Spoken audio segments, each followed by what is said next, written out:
Hello and नमस्ते, welcome to enlightenment educators. आज हम अपने इस वीडियो में डिस्कस करेंगे 18 इम्पॉर्टेंट बायोस्फीयर रिजर्व्स।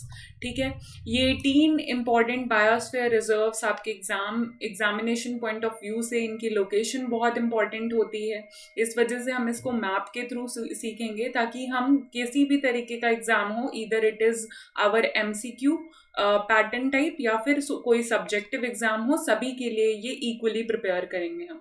ओके, तो यहाँ पे हम अपने 18 बायोस्फीयर रिजर्व्स को पढ़ेंगे।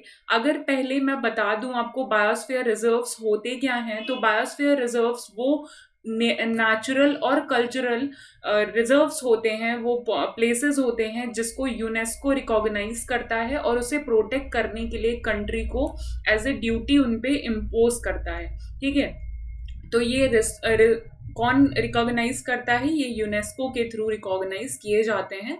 हमको यहाँ से ये याद रखना है। ओके, तो आपके लिए बायोस्फीयर रिजर्व बहुत इंपॉर्टेंट हो जाते हैं आपके एग्जामिनेशन पॉइंट ऑफ व्यू से, क्योंकि ये आपकी लोकेशन वाइज अगर आप पढ़ोगे तो आपको ज्यादा बेनिफिट पहुंचाएंगे। तो without wasting time let's discuss.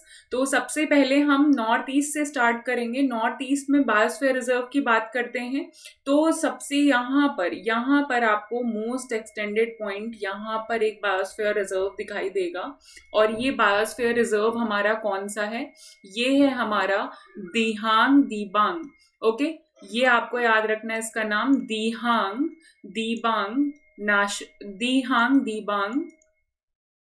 Dihang Dibang biosphere reserve. Okay, और ये है कहाँ, किस स्टेट में ये पड़ता है? तो ये आपका अरुणाचल प्रदेश में पड़ता है। ओके, ये आपका अरुणाचल प्रदेश में पड़ता है। देन हमारा आता है, हम अब इसको धीरे धीरे नीचे मूव करते हैं तो यहाँ पे मेघालय साइड आता है Nokrek. Okay, Nokrek biosphere reserve. Nokrek national park भी है और ये बायोस्फीयर रिजर्व भी है। ठीक है, तो नॉकरेक बायोस्फीयर रिजर्व ये कहाँ पड़ता है? ये आपका मेघालय में पड़ता है। क्यों आपको स्टेट्स भी ध्यान रखने हैं? क्योंकि स्टेट्स वाइज भी आपसे डायरेक्टली क्वेश्चन पूछा जा सकता है। जरूरी नहीं है कि सिर्फ आपसे वो बायोस्फीयर रिजर्व ही पूछेंगे, तो वो किसी भी फॉर्म में क्वेश्चन बना सकते हैं। तो हमको स्टेट वाइज पढ़ना है इसको। उसके बाद हम अगर थोड़ा सा इसके ऊपर जाते हैं, I apologize for making such a bad diagram of Indian map. ठीक है, हमने मैप का डायग्राम बहुत खराब बना रखा है, लेकिन ठीक है, फिर भी इसमें एडजस्ट करते हैं हम। देखिए, जो हमारा मानस नेशनल पार्क भी है और मानस जो है बायोस्फीयर रिजर्व भी है। और ये कहाँ पड़ता है? ये हमारा असम में पड़ता है। आपको याद रखना है, असम में पड़ता है। आप जानते होंगे जो हमारा असम है उसमें बहुत सारे नेशनल पार्क्स हैं। तो उन नेशनल पार्क्स के लिए भी मैंने एक ट्रिक बनाई है, वो हम नेशनल पार्क वाली वीडियो में डिस्कस करेंगे। अभी हमारा मोटो सिर्फ बायोस्फीयर रिजर्व पे है। ठीक है, और उसके साथ साथ यहाँ पे आपको असम में ही दिहिंग पटकाई भी देखने को मिलेगा। ओके, तो दिहिंग पटकाई भी आपका नेशनल पार्क है और ये एक बायोस्फीयर रिजर्व भी है, दिहिंग पटकाई। ओके, दिहिंग पटकाई ये भी आपका कहाँ पे है? ये भी आपका असम में पड़ता है। आप इसको साथ साथ ड्रॉ करते चलिए तो you will be more beneficial with this video. ठीक है, आपको ज्यादा बेनिफिट मिलेगा इससे। उसके बाद हम बात करते हैं सुंदरबन की। तो सुंदरबन कहाँ पे है? यू ऑल नो, बहुत फेमस जगह है ये। ठीक है, सुंदरबन। और सुंदरबन भी बायोस्फीयर रिजर्व है, ये आपका पड़ता है वेस्ट बंगाल में। ओके, देन हम चलते हैं तो और नीचे मूव करेंगे तो हमें यहाँ पे मिलेगा सिमलीपाल। ठीक है, सिमलीपाल बायोस्फीयर रिजर्व। ये सिमलीपाल बायोस्फीयर रिजर्व किस स्टेट में पड़ता है? तो सिमलीपाल बायोस्फीयर रिजर्व आपका पड़ता है उड़ीसा में। ओके, उड़ीसा में पड़ता है सिमलीपाल।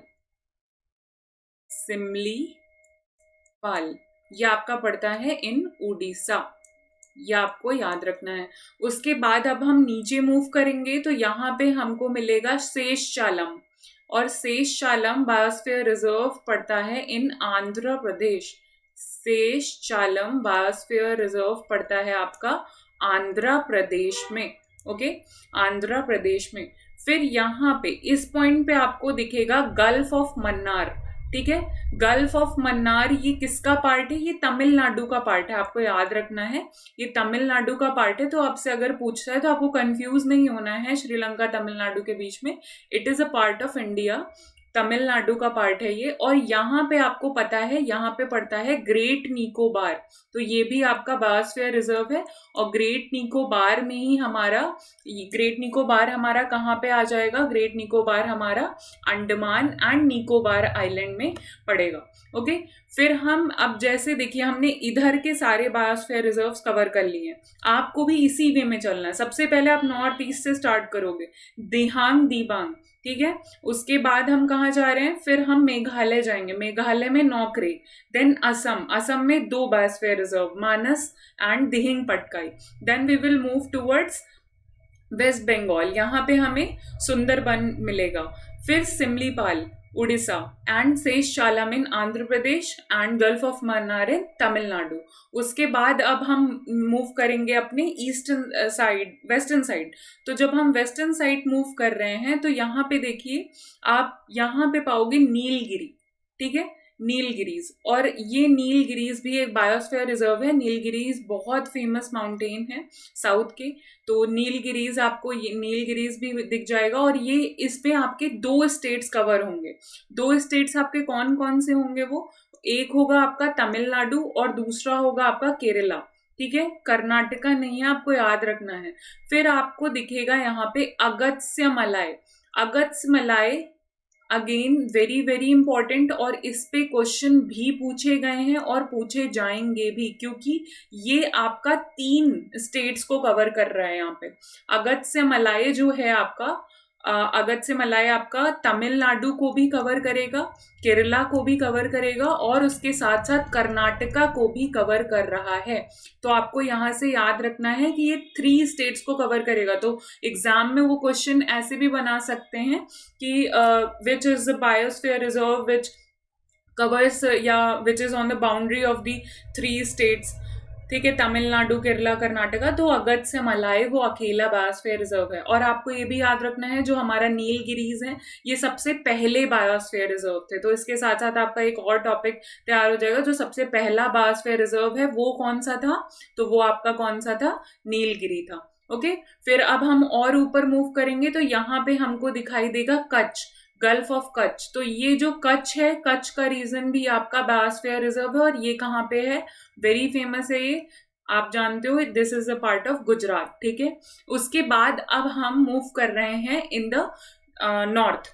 नॉर्थ में आपको यहाँ पे हिमाचल प्रदेश में कोल्ड डेजर्ट दिखेगा, और ये हमारा बायोस्फीयर रिजर्व है, कोल्ड डेजर्ट, ठीक है, कोल्ड डेजर्ट। ये आपका कहाँ है? ये है हमारा HP, हिमाचल प्रदेश में। देन हम इधर आते हैं तो यहाँ पे हमें दिखेगा नंदा देवी। तो नंदा देवी भी आपका बायोस्फीयर रिजर्व है। और नंदा देवी कौन से स्टेट में पड़ता है? तो ये आपका उत्तराखंड में पड़ता है। उसके बाद हम यहाँ पे देखेंगे, यहाँ पे आपको दिख रहा है ये सिक्किम का पार्ट है। और ये सिक्किम का पार्ट कौन सा है? कंचनजंगा है, कंचनजंगा।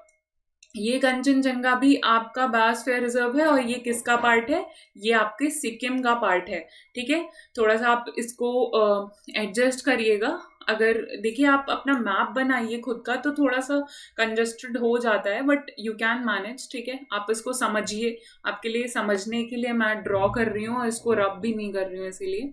अब देखिए यहाँ पे बीच में जो आपके 3 आएंगे, और ये 3 आपके बहुत ज़्यादा इम्पोर्टेंट होते हैं। ये 3 कौन कौन से आएंगे? तो एक आपका पड़ेगा यहाँ पे, दिस इज पंचमरई, ठीक है। और ये आपका कहाँ है? ये आपका है इन मध्य प्रदेश, ठीक, ये है आपका MP में।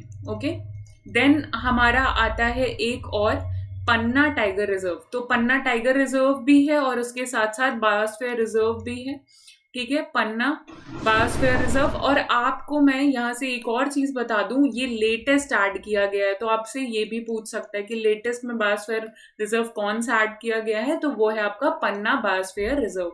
उसके बाद आपका यहाँ पे पड़ता है लास्ट एक अमरकंटक, अचानकमर, अमरकंटक भी बोलते हैं इसको, ठीक है। और ये दोनों ही पार्ट आपका है, छत्तीसगढ़ और मध्य प्रदेश दोनों का पार्ट है। तो आप इसमें कंफ्यूज नहीं होइएगा, ये छत्तीसगढ़ और एमपी दोनों के बॉर्डर पे पड़ता है, इस वजह से अचानकमर और अमरकंटक दोनों आपके लिए गए हैं। तो ये आपके सारे बायोस्फीयर रिजर्व, 18 बायोस्फीयर रिजर्व मैंने इस वीडियो में आपके कवर किए हैं। इनको आप फिर से रिवाइज करिए। और देखिए ये जो बीच के हैं ना, इसको आप एक ट्रिक से भी याद कर सकते हो। यहाँ पे देखिए आपने 3 देखे बायोस्फीयर रिजर्व, एक आपने पंचमरई देखा है ना, और एक आपने यहाँ पे देखा अमरकंटक, अचानकमर अमरकंटक, और एक पन्ना टाइगर रिजर्व। तो इसको आप कैसे याद कर सकते हो, इसको आप ऐप वर्ड से भी याद कर सकते हो, ऐप। ओके, कि बीच में मिडिल में आपका ऐप है और फिर आपको स्टार्टिंग कहाँ से करनी है, नॉर्थ ईस्ट से करनी है। तो ऐसे आप ज़्यादा मेमोराइज कर सकते हो चीज़ों को। और अगर मैप के थ्रू करोगे तो आपको एग्जाम में बहुत हेल्प मिलेगी, क्योंकि आपको एक एक्स्ट्रा चीज़ें पता रहती हैं मैप में कि किस तरीके से हमें मैप में भी आगे चलना चाहिए, है ना। तो मिलते हैं नेक्स्ट वीडियो में ऐसे ही इंफॉर्मेटिव वीडियोस के साथ। हमारे साथ बने रहिए और please like, subscribe and share. Thank you.